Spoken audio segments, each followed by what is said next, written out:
Jama'a assalamu alaikum, barkanku da safiya. Babu lokacin ɓata lokaci, duk wanda ya gani ya san a hargitsa na shigo TikTok. Wa ma sunanka ne Abban Maryam ko? Mijinta ce Abban Maryam. Jama'a dan Allah ku mana tagin din Abban Maryam. Abban Maryam.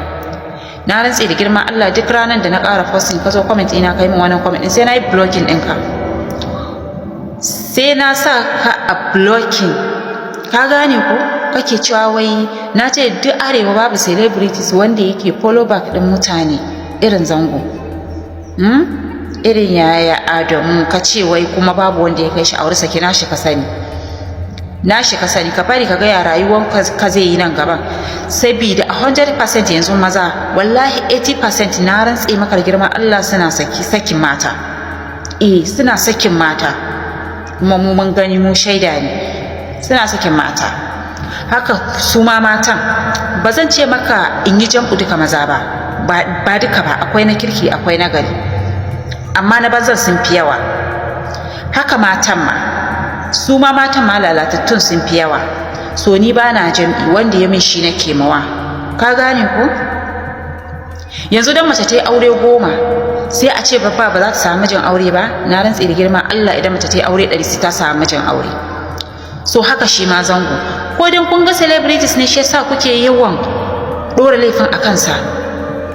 Akwai yan bayan fage wa'inda ga sunan masu aure sakin ne saboda su ba a san su a duniya ba, shi yasa nasu bai fito ba.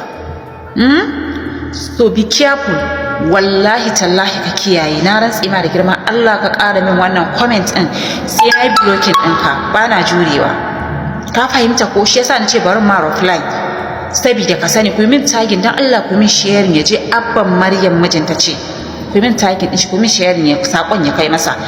Wallahi na rantse maka da girman Allah duk kudin ka a yanda kake nan babu abin da zan yi da kai. Babu abin da zan yi da kai wallahi, ko a kafa aka daura min kai sai na kunce na gudu.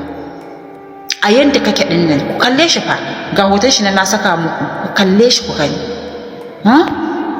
Ka zo kana wani banzan magana sai ka ce kai ba namiji ba.